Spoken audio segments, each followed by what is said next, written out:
Hey everyone, in this video I'm going to share with you 7 different ways to differentiate between the Spider-Man from the earlier retro wave, which is a repaint of the Pizza Spidey.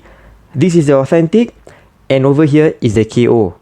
If you have the two figures in hand, you can definitely see that the authentic is better than the KO. This KO doesn't match up with the previous KOs that I compared, but it still doesn't look so bad or anything though. The first difference is that the authentic comes with a right web shooting hand and left wall crawling hand, an unmasked head and a pizza, but the KO actually one-up the authentic by having the head and the pizza, but also an extra pair of hands, web shooting hands, and also a pair of wall crawling hands.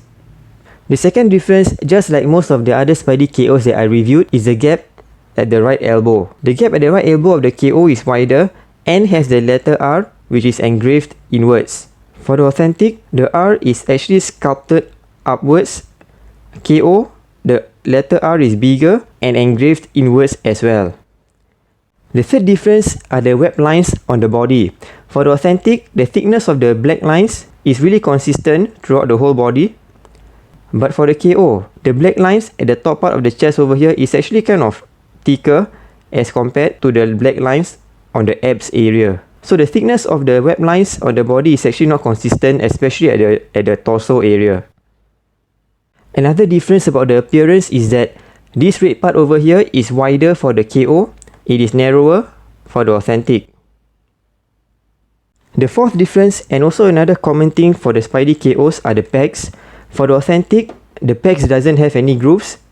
The KO has grooves.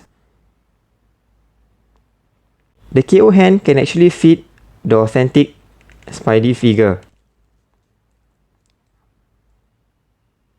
So if you want to have two web shooting hands, you can actually use the KO hands to put it in, although it's not really worth it to buy the KO just for the hands. The fifth difference are the extra parts.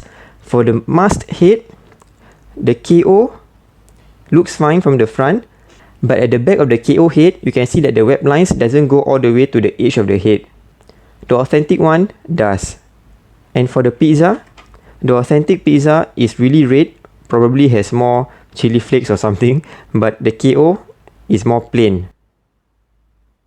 The sixth difference is the gap at the crotch area. The thigh pegs are kind of obvious over here and it can be seen, but for the authentic, it's more well hidden. The KO thigh pegs are really quite exposed. You can even see the thigh pegs from the front over here, between the crotch and the upper thigh, on both the left and the right side.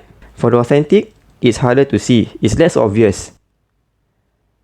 And last but not least, when you have the KO figure in hand, somehow the joints of the arms and also the bicep swivel is really super tight, and it's even tighter than the authentic figure. It's really difficult to turn this bicep swivel. Other than that, the joints are all relatively okay for the KO. So this KO actually comes with an extra part. It has both sides of the web shooting hand and wall crawling hand. The main way to differentiate between these two figures, again, is the gap at the elbow and also the pegs of the hands.